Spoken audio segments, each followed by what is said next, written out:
Hello. um, it's been a while since I've done one of these, and I can't say I feel too good about it because I was on a course, and doing that course has taken so much of my time, and it was really stressful doing that course. And so I got to the point where I just thought I had to leave the video presentations and put that to one side in order for me to focus and concentrate on the course. So now that that course is out of the way, I also had a talk to a friend of mine who I've known for many years, and he said, well, why don't you go and do some more of these? So I thought, well, yeah, I would. And so I was really trying to decide what would be the best option for me, and how I would be able to talk about certain subjects that I really got a passion for. So what I've done is I've taken some of the books that I want to read. I haven't got to read all of these books, but I've got to focus on some of them, and talk a little bit about the books that I've got here, because there's a challenge that I had from somebody that I know who's read over 200 books in a year, and 200 books in a year, I thought that's fantastic. But I haven't had the chance to read all my Berlin books because I've got a deep interest of the Berlin of between 1914 and 1994. So anyway, I'm going to start off with this one. This one's called The Last Battle by Cornelius Ryan. Now I think I've actually shown this before, but only in paperback form. Because this is the book that really sort of started it off for me, I thought I'd show it again. And there is a guy in here. Let's see if I can find him.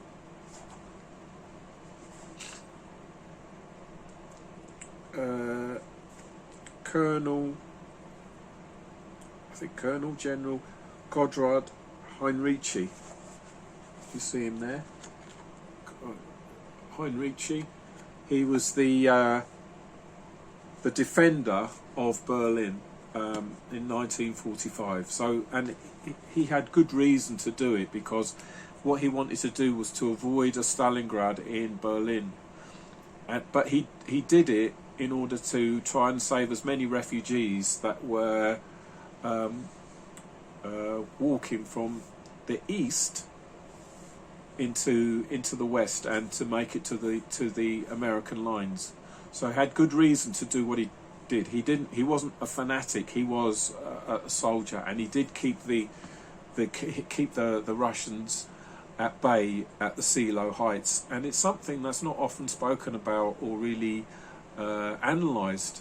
And I wish Tick would do it, because I think Tick, who's another YouTuber who I think is absolutely brilliant, should take it on. So Cornelius Ryan, The Last Battle. This book, The Last Jews in Berlin, this is a book that I read many years ago. This is to do with the Jews that didn't want to go to understandably didn't want to go to the concentration camps. So what they did was they become U-Boote. U-Boote is translated means submarines. So what they would do, they would hide within the city, having false documents and having places to stay. Though this guy, in one of the stories in this book, was a jeweler, and he was very good at hustling, and he was very good at being a jeweler and selling jewels of all kinds. And what he had to do was he had to have hiding places. So he couldn't just focus on the one hiding place where he was with his family. He had to have maybe 2 or 3 hiding places in advance. So if he had to leave a particular hiding place, he had another place to go to, and if he had to leave that particular hiding place, he had another place to go to. And it's not just that. It's not just to evade the Gestapo and the Jew hunters. It was because of the bombing, because of the destruction. So he always had to find locations where he could move his family in case of an emergency. So this is a great book that I read many years ago, and I hope to actually read it again because it was so fascinating. So this is The Last Jews in Berlin by Leonard Gross.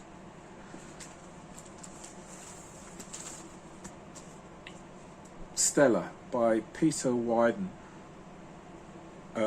This lady was a Jew. She was somebody that Peter Wyden actually knew personally when he lived in Berlin before he left, before the war started, and this lady was a Jew hunter, and she herself is a Jew, and that's what makes the story most astonishing, because she knew the behaviours and she knew how to find the Jews. So I mean, it was a really like a kind of self-preservation, where she was a type of woman who would, just because for her own survival, she would hunt out other Jews and take them to the Gestapo, which is a tragic thing to have done. And her daughter, she has this guilt because of what her mother had done, and she'd gone to Israel. I think she's a nurse in Israel, and tragically after the war, at some point, Stella actually committed suicide, and I think it might have been as a result of the guilt and the nightmares that she had as a result of what she did during the course of the war. So Stella by Peter Wyden, the Jew Catcher. Tragic story, but a fascinating one. This book by Thomas Friedrich, Hitler's Berlin, an Abused City. This is a book that was a gift, because I had a gift card, and with my friend who gave me the gift card, we were in Falls in London, where I saw this book, and I had a sort of, I thought, you know what, that looks like something that's really interesting, because the belief was that Hitler actually hated Berlin, you know, because he liked Munich, because Munich was the place where the Nazi regime pretty much began, but Berlin was the capital city, and he wanted to rename it Germania. But I think the author of this particular book would actually go into the archive, and he'd actually see things that perhaps other historians hadn't seen, or other historians hadn't had access to. You know, certain letters, postcards, diaries, contracts, that kind of thing, to actually find out a lot more of what Hitler's actual thoughts were regarding Berlin. As you can see, it's a very thick book. It'll probably take an age to get through it and take lots of notes. And if you can see here, I don't know if you can see it, if you look closely, you can see Frederick the Great there, looking towards Unter den Linden, which goes all the way up to the Brandenburg Gate. So Hitler's Berlin, an Abused City. I can't wait to dig into this one.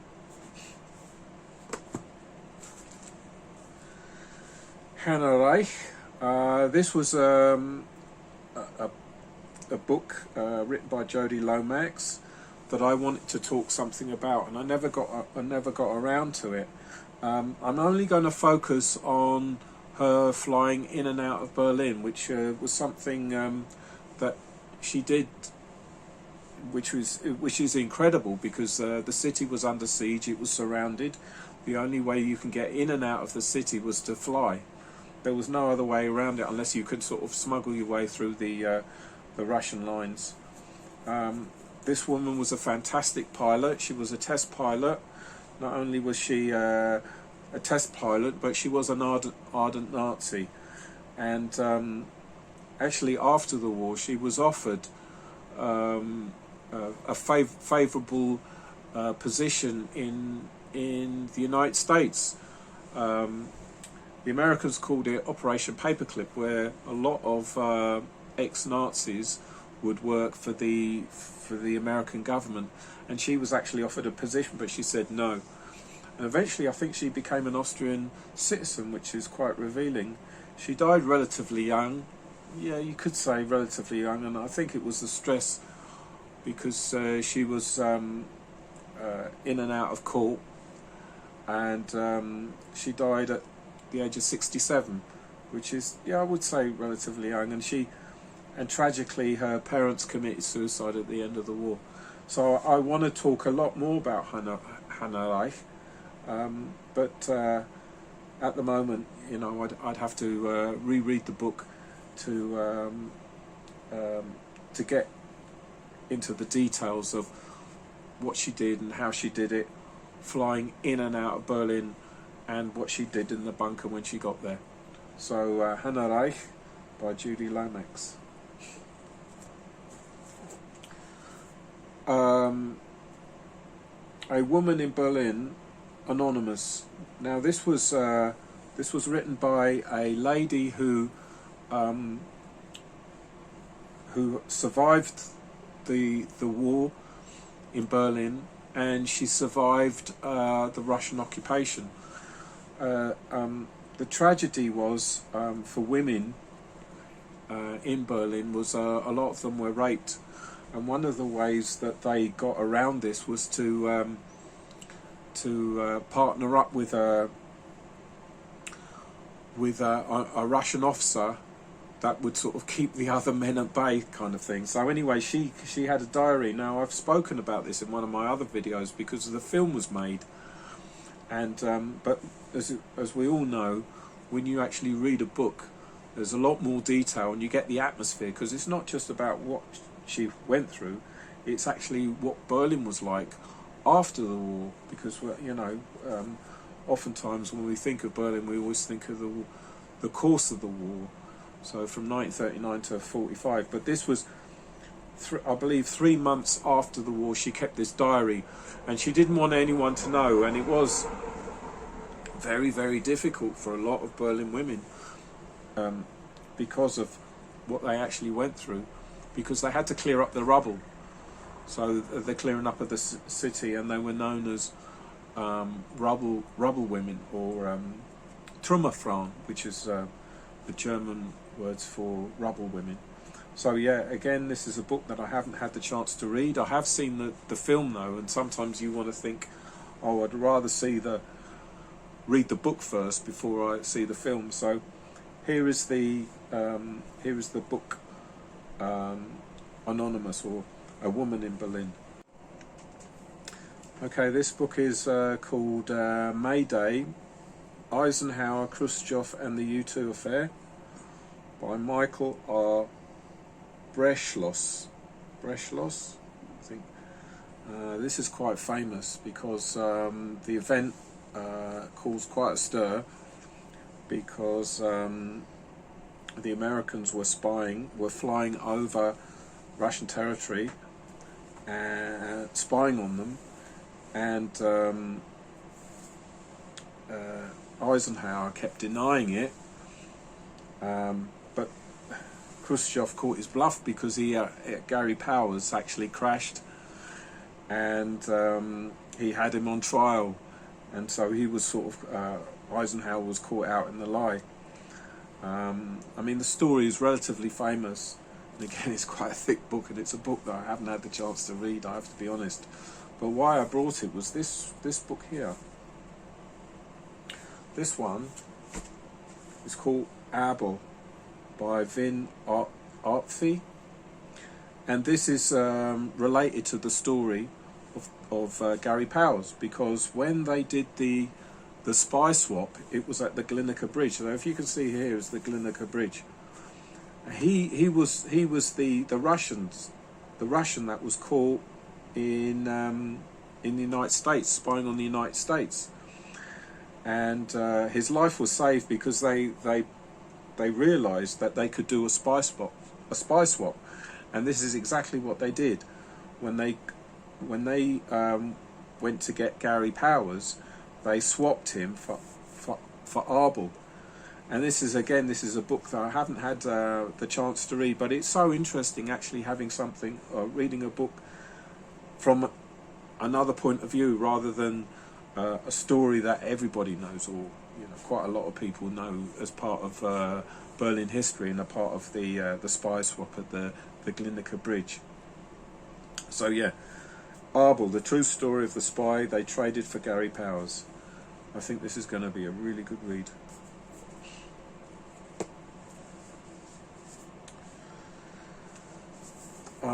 Here we've got a book here called Mort an der Mauer, Der Fall Peter Fechter, by Lars Broder Keil, Sven Felix Kellerhoff.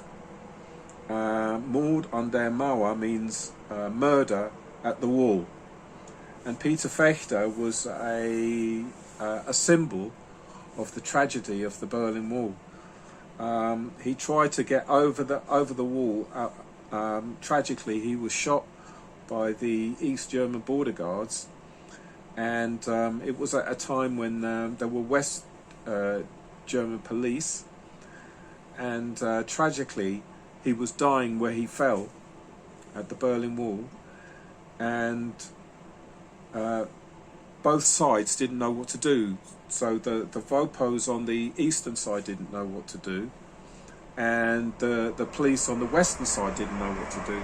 So eventually they threw over a first aid kit in the hope he would actually fend for himself, until the East German authorities decided to pick him up and take him away. I would say this is a story that was made famous by the press and the media at the time. And I remember, I have it on VHS tape, the family of Peter Fechter being interviewed. And it's been a while because I haven't had the chance to actually see it. But I think when this is a kind of a newspaper story that is made famous as a result of what the press does to the story, as opposed to anybody else trying to get over the wall. But Peter Fechter, Cornelius Ryan in that book, The Last Battle that I showed you, actually made a dedication to Peter Fechter, and so that's how I got to know who he was, as a result of that book that I showed you previously to it.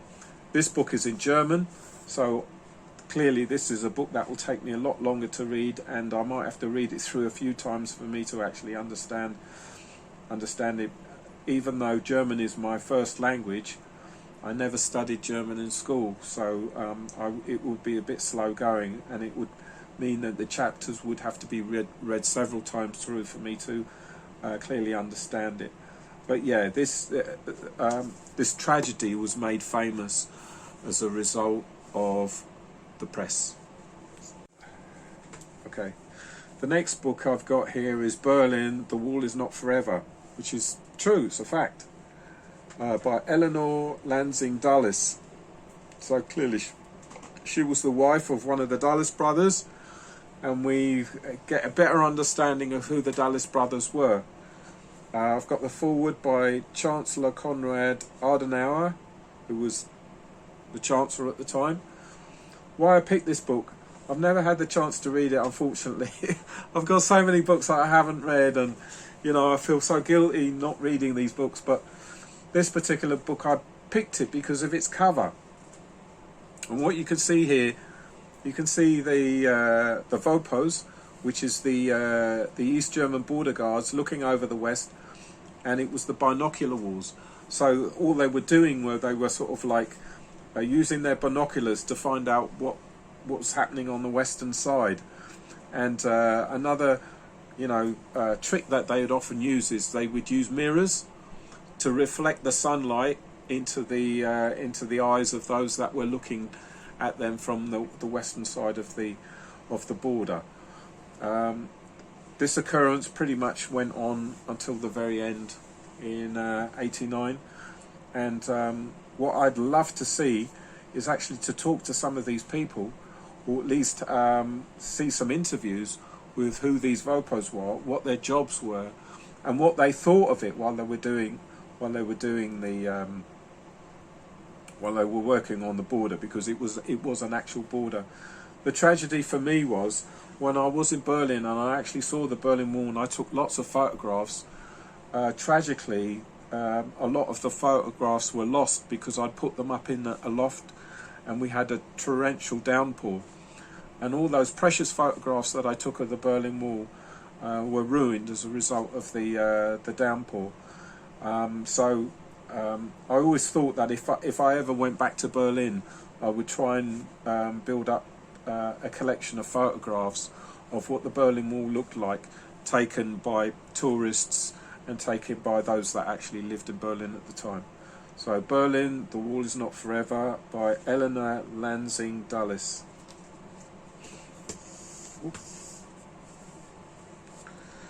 This book, Berlin 1945 to 1968. Kinderlin Schultz. Keiderling Schultz. Not sure if that's the guy's name or I've pronounced it correctly. Again, a massive, great big thick book. Why I brought this book is this is a book that I actually found in a charity shop or in a one of those second-hand shops where they sell all sorts of second-hand stuff, and you find some books here and there that the seller will sell. I remember why I brought this book out was I remember there was an East German book. It was published in East Germany, and it was all about fountains. And I thought, oh gosh, fountains. Why would I want to buy that? Retrospectively, looking back, I wish I did. Why? Is because it was a book that was published in East Germany, you know, and I don't have any books that were published in East Germany, so it would have been really interesting to read it just for that reason. And all the fountains, and it's also because of the kind of history that anybody would take the time to write a book about fountains in Berlin is quite extraordinary. But the fact that it was published in East Berlin is, for me, a fantastic thought. So yeah, that's pretty much the reason why I picked this book up, because of the memory of not having picked up that book, that East German book on fountains. Live and learn. This book here is The Wind to the West. Now this isn't a book so much about Berlin, although it does have a chapter talking about Berlin. It talks about these two families who wanted to escape East Germany and get into the West, and they didn't know how to make a balloon, and they went to various libraries to try and find the information on how they would actually do it. And one of the extraordinary stories of how they got the materials to actually build or to create the balloon was that they had to go all around East Germany to look for the materials in order to make the balloon, and they didn't want to buy too much materials at one particular place, you know, for fear of the Stasi being suspicious, all those that actually work in the shop, and then they would report them to the Stasi, because a lot of the regime was created in such a time so that they would tell on each other. There was this snitch culture in East Germany, which is quite awful, really, if you think about it. So what they did was they would get a yard here, 10 yards in another place, 20 yards in another place. You know, they would go all around East Germany looking for the material, and then they would have to sew it together on a sewing machine, and it's one of those powered with your foot. So they had to spend hours and hours and hours and hours sewing the thing, and they took 2 attempts to actually make it. I think a film was made of this. I don't know if I actually reviewed it, but certainly the book is well worth a read. It's an easy book, as you can see. It's relatively small, so it's easy actually to read through the book. And then there's an actual picture of the family and the balloon, and they actually ran out of fuel. There was a point where they ran out of fuel and they literally floated floated across into the west. So it's quite a telling story, and something that took a lot of courage for them to pull it off. So Wind to the West by Jürgen. My final book is not really a book of any, like it's not like any of the other books that I've just shown you, but this particular book is a tourist guidebook. And why I brought it is because I actually had this tourist guidebook when I was in Berlin in the 80s, when I actually went to see the Berlin Wall in 1987.